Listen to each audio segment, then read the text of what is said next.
Focus always lies on axis of parabola. Axis कोई भी हो सकती है, लॉन्ग एक्स एक्सिस या वाई एक्सिस या उसके पैरेलल, लेकिन फोकस हमेशा एक्सिस के ऊपर लाई करेगा, इधर उधर नहीं जा सकता। Next very very important point, vertex is the mid point of line joining focus and intersection point of directrix and axis. Vertex is the midpoint of line joining focus and point of intersection of directrix and axis. इसका मतलब अगर ये distance a है तो ये भी a, हमने equation भी लिखी x is equal to minus a, ये डिस्टेंस इसके बराबर, इसीलिए vertex becomes the midpoint. Now axis क्या है इस केस में? y is equal to 0. X axis is the axis in both these cases, and in these cases y axis is the axis, so x is equal to 0 becomes the axis. Now we have to understand three terms: focal chord, double ordinate, lattice rectum. क्या क्या बातें बोली मैंने? Focal chord, double ordinate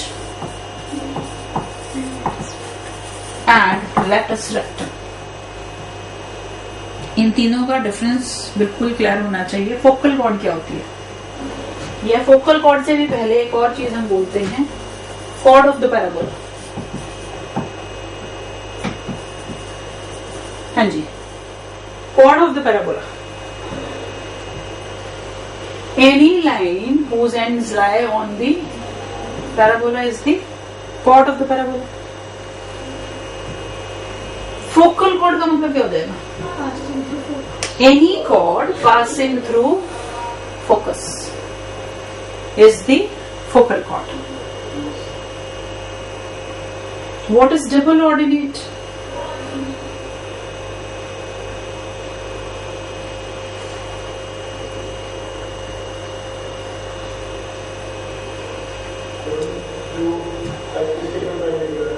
Any chord which is perpendicular to the axis.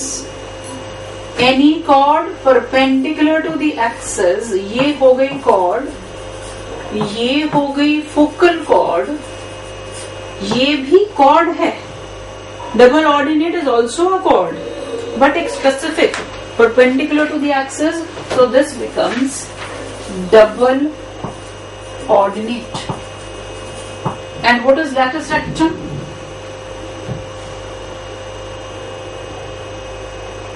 Perpendicular to axis and passing through focus. So can I say lattice rectum is a particular case of double ordinate? When the double ordinate passes through the focus, it becomes the lattice rectum.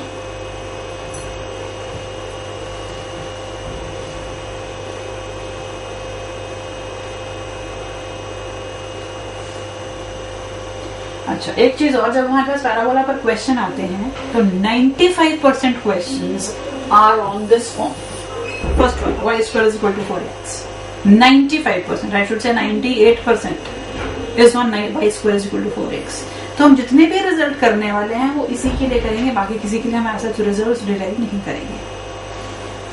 तो अब हमारा जो focus है basically वो ये वाले parabola पर है. इसी से हम थोड़ी सी डिस्कशन फर्दर लेकर के चल रहे हैं. लैटिस रेक्टम के केस में मैं इसको थोड़ा सा मैग्नीफाई करके बना दूं ताकि क्लैरिटी मिलती रहे हमें. ये लैटिस रेक्टम से एल एल डैश, ये A0. Coordinates of and points of latus rectum important है, कई जगह इस्तेमाल करने पड़ते हैं. बोलो जी. पैराबोला है ये, y square is equal to 4x. बोलो फटाफट बोलो. एल और एल डैश के कोऑर्डिनेट्स के बारे में अगर आप कुछ कहना चाहते हैं तो.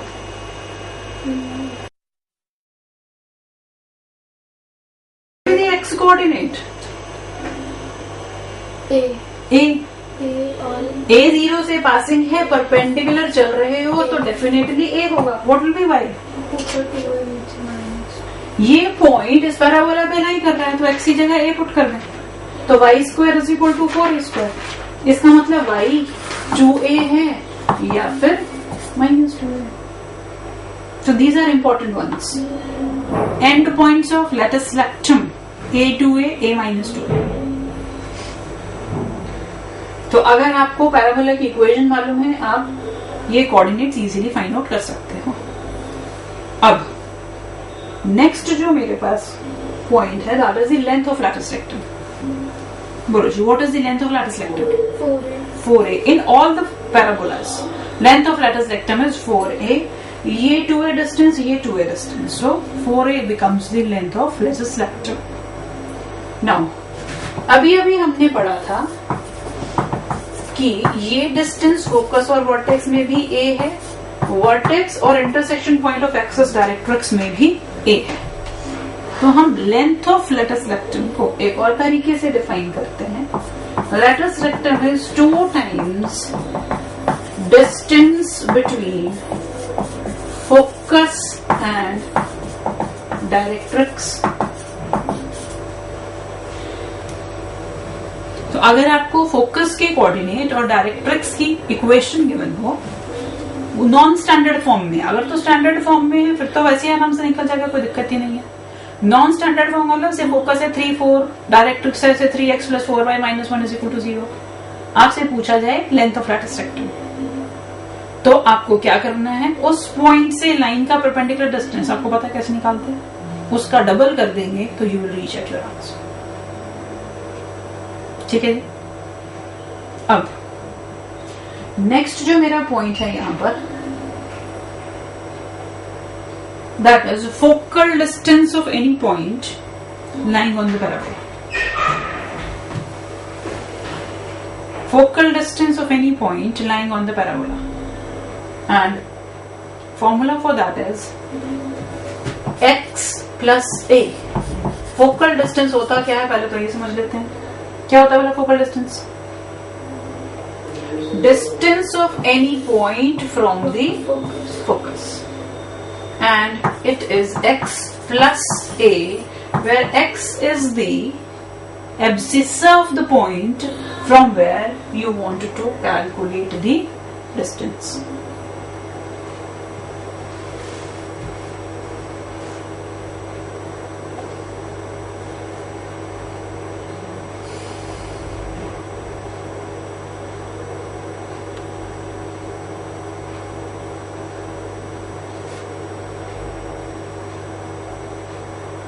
ठीक है जी, इतना कुछ हमने पहले भी पढ़ा है अबाउट द पैराबोला. एक चीज और यहां पर important, when we say 2 parabolas are equal, when the 2 parabolas are said to be equal,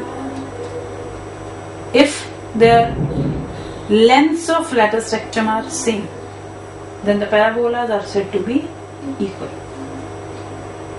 If lengths of lengths of lattice rectum for 2 parabolas are equal, then the parabolas are said to be equal.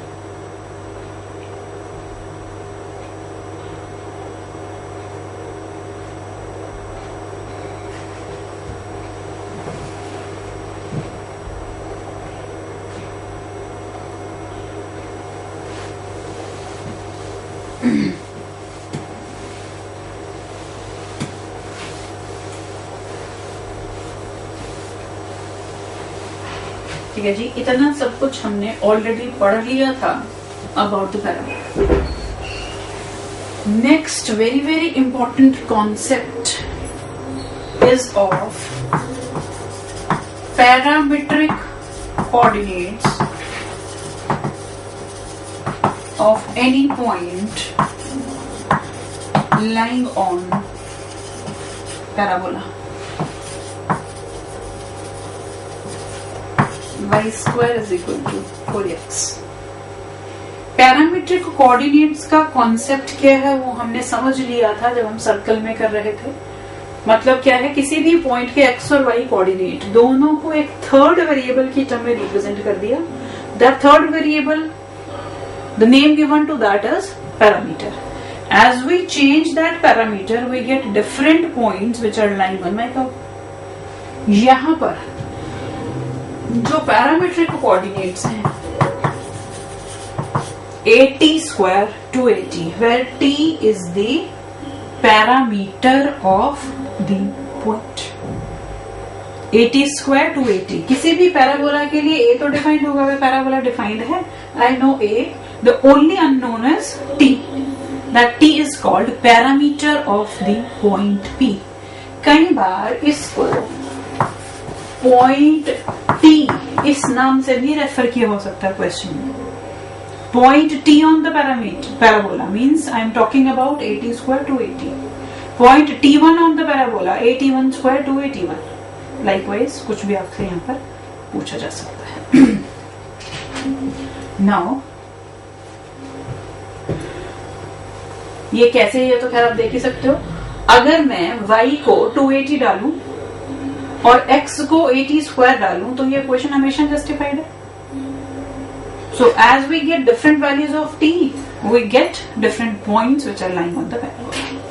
अब इसमें सबसे important चीज जो है मेरे पास, अगर मुझे parabola की इक्वेशन गिवन हो और कोई पॉइंट गिवन हो उसके ऊपर, how to calculate parameter for that point. क्योंकि आगे हम कुछ रिजल्ट करेंगे जो पैरामीटर से रिलेटेड होंगे. तो अगर हमें पॉइंट के करस्पॉन्डिंग पैरामीटर निकालना आएगा तभी हम क्वेश्चन कर पाएंगे, नहीं तो हमारे लिए दिक्कत है. T is the parameter of the point P which is lying on the parabola. Parameter of the point P lying on the parabola.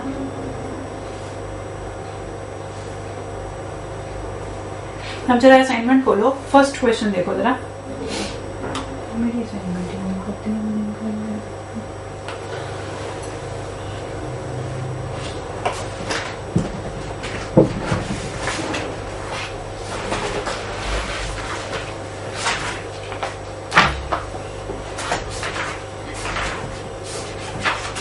पहले क्वेश्चन में आपके पास पैराबोला क्या गिवन, पैराबोला की इक्वेशन क्या गिवन है?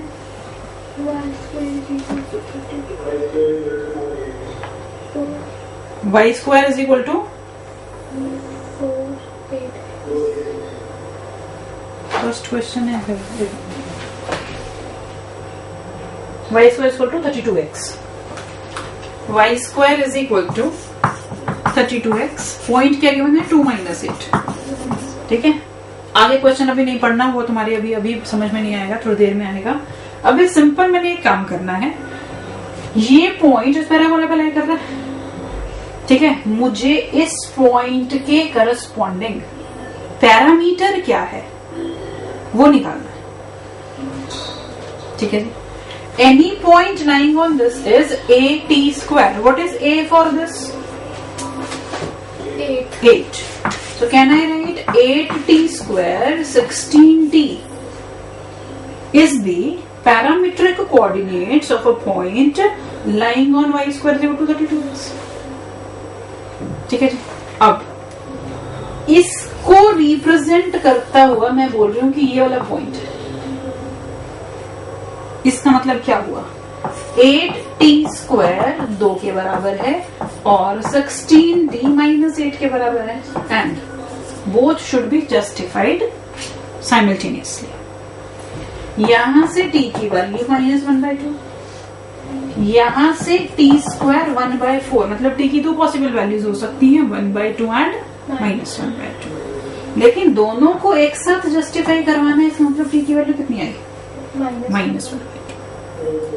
So this is how we calculate parameter for any point lying on the parabola.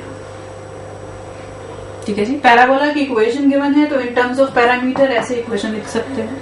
Point given है, उसके corresponding parameter निकालना होगा, तो हमें ये प्रोसीजर जो है वो अडॉप्ट करना होगा.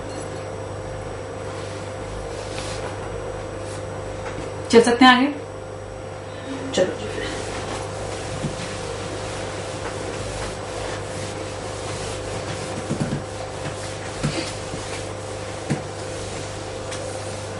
अब हम एक सिंपल कॉन्सेप्ट पहले देखना. अच्छा, अगर किसी पॉइंट को बताना है कि वो पैराबोला के अंदर है, बाहर है, पैराबोला के ऊपर है, तो क्या करेंगे?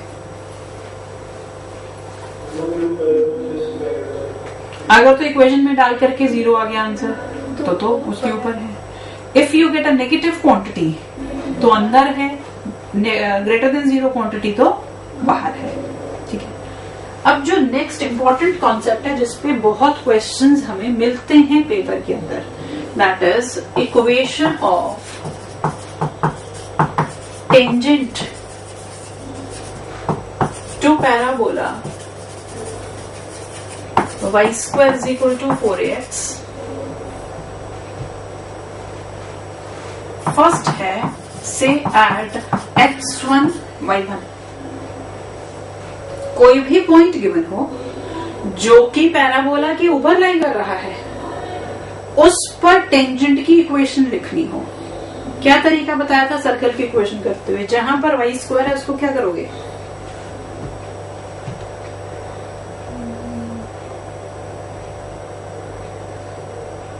टेंजेंट्स की इक्वेशन लिखते हुए एक्स स्क्वायर वाई स्क्वायर किस में कन्वर्ट होते हैं? एक्स x1 y y1 में. यहाँ y स्क्वायर है सो y y1 में कन्वर्ट हो गया. और जो x वाली टर्म होती थी उसमें क्या चेंज करते थे?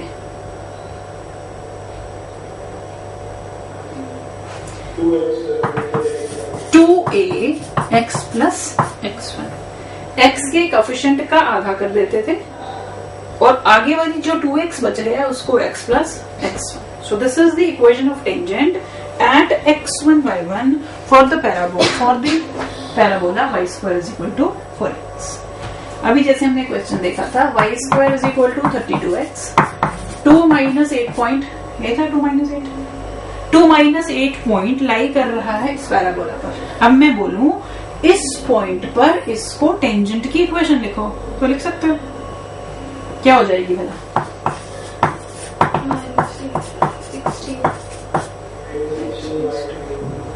समझ में आ गई बात? इसको y by n में कन्वर्ट किया, इसके कोएफिशिएंट का आधा किया, x प्लस जो x1 है वो हमने लिख लिया. नेक्स्ट है if I want to write equation of tangent at 80 square to 80, what should I do now?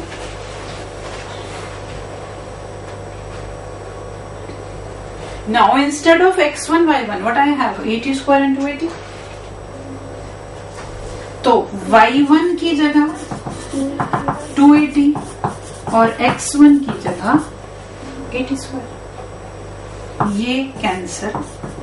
ty is equal to x plus 80 square. ty is equal to x plus 80 square. So this is the equation of tangent in terms of parametric coordinates.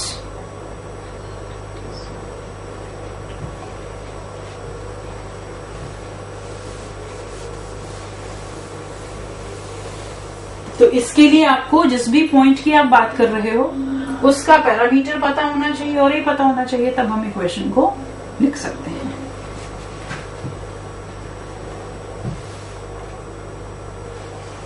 चले आगे. Third very very important thing, the line y is equal to mx plus c will be tangent to y square is equal to 4ax if c is equal to a upon m. कोई भी line जो कि y is equal to mx plus c की form की हो, हमें ये देखना है कि वो इसको टेंजेंट है या नहीं. तो हम क्या वेरीफाई करेंगे? ये जो कांस्टेंट है वो किसके बराबर होना चाहिए? a upon m. या हम इस कंडीशन को यूज कर सकते हैं कि अगर ये कांस्टेंट a अपॉन m के बराबर है तो ये लाइन इसको टेंजेंट होगी. अब जब हमने सर्कल की बात की थी तो हमने कंडीशन क्या लगाई थी? लाइन को टेंजेंट करने के लिए सेंटर से परपेंडिकुलर डिस्टेंस रेडियस के बराबर. अब यहां पर क्या कंडीशन करो? डू रिमेम्बर, कोई भी कर्व हो, कोई भी लाइन हो, अगर आपने कभी भी ये प्रूव करना है कि वो लाइन उस कर्व को टेंजेंट है या नहीं, कोई भी लाइन किसी भी कर्व को टेंजेंट होने का मतलब है वो लाइन उस कर्व को एक पॉइंट पर टच करके जा रही है। इसका मतलब इन दोनों को देखा जाए तो इन दोनों का एक इंटरसेक्शन पॉइंट होना चाहिए। ठीक है, इसका मतलब मैं यहां भी देखूं तो इसका और इसका एक ही इंटरसेक्शन पॉइंट आना चाहिए। Can you tell me how to get the intersection point of this line and this parabola? For that matter, कोई भी दो कर्व्स हो उनका इंटरसेक्शन पॉइंट निकालना हो, इसका मतलब क्या होता है?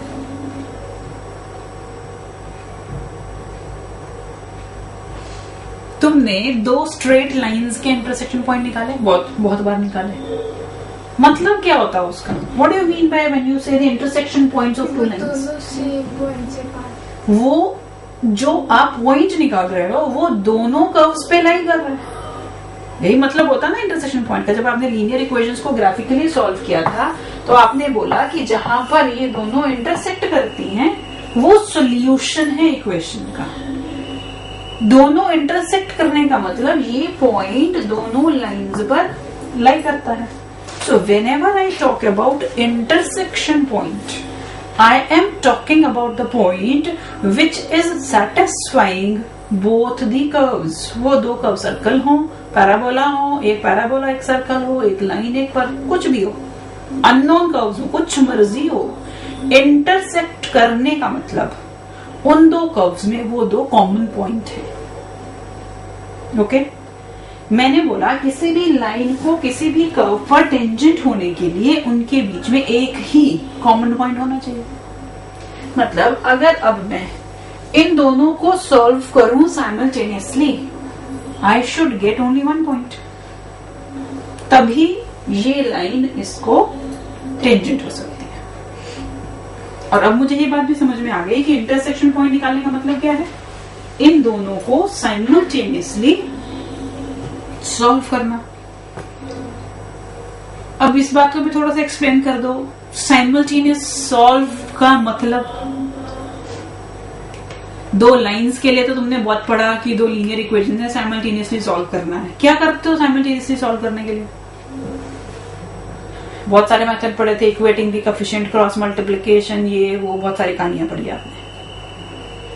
इस बात का मतलब क्या हुआ मुझे ये बता दो बस। What do you mean by simultaneously solving the two equations?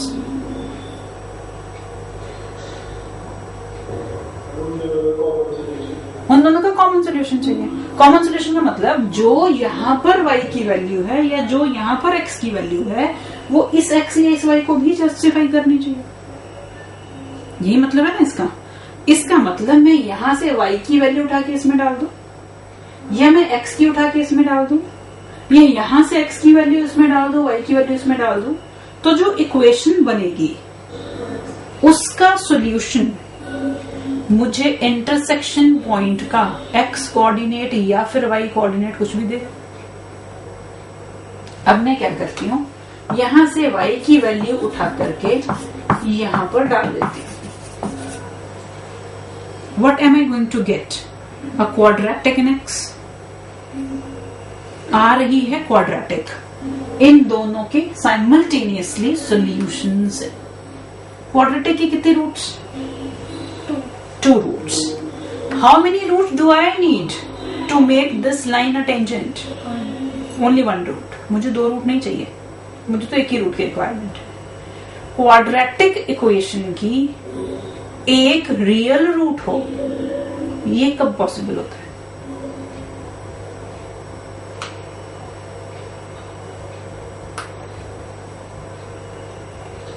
कितना विचार करना पड़ता है। क्वाड्रेटिक इक्वेशन की रूट्स के बारे में कुछ पढ़ा है कभी? पहले तो बताओ, क्वाड्रेटिक इक्वेशन है तो कितनी रूट्स हो सकती हैं?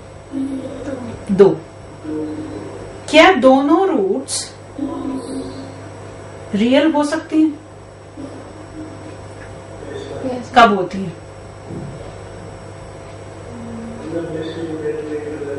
जब डिस्क्रिमिनेंट ग्रेटर देन या फिर इक्वल टू 0 होता है।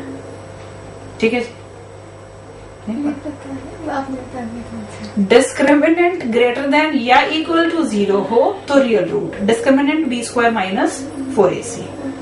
अगर डिस्क्रिमिनेंट 0 से बड़ा होता है तो कैसी रूट्स मिलती हैं? रियल एंड अनइक्वल, मतलब दो सोल्यूशन मिलते हैं। अगर डिस्क्रिमिनेंट 0 हो जाए फिर क्या मिलता है मुझे? एक ही रूट मिलती है दो, लेकिन रिपीटेड है, वही वैल्यू वापस रिपीट होती है। तो मुझे ये वही कंडीशन चाहिए यहाँ पर। एक चीज और बताओ, क्या कभी ऐसे हो सकता है कि क्वाड्रेटिक इक्वेशन में एक रूट रियल हो और एक नॉन रियल हो?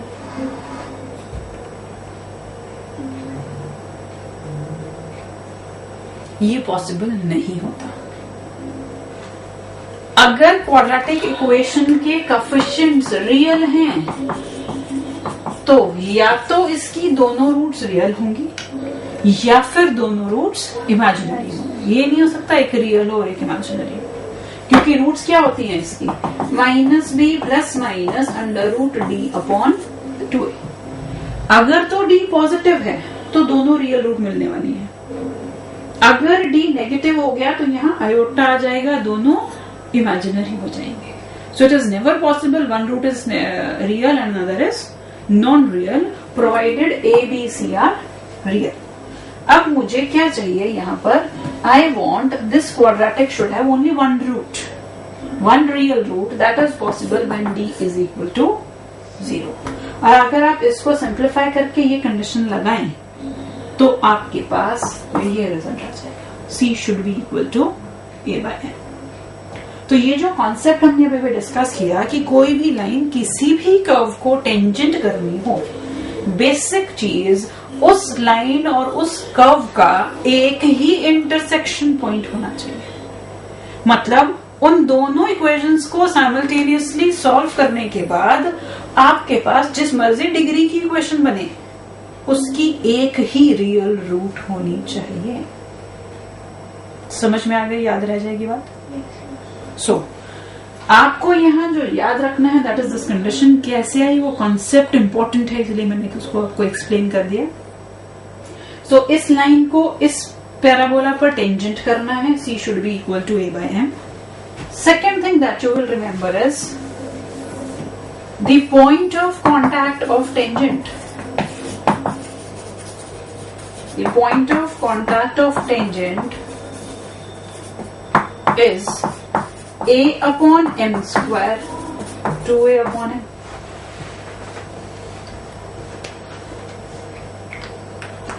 ये लाइन इस पैराबोला को किस पॉइंट पर टेंजेंट होने वाली है वो कोऑर्डिनेट्स निकालने हैं। तो a/m square 2a/m, where m is the slope of the tangent।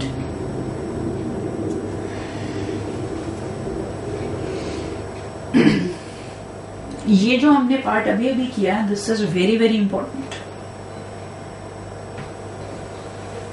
चलें जी आगे, इतनी बात समझ में आती है तो चलो फिर।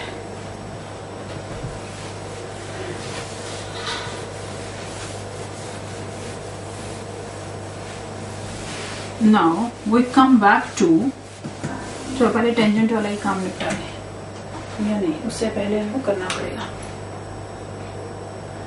मुझे लिखनी है equation of chord passing through points T1 and T2 lying on parabola y square is equal to 4x. Point T1 and T2 means I am talking about this point P whose coordinates are AT1 square 2AT1 and T2 means AT2 square 2AT2.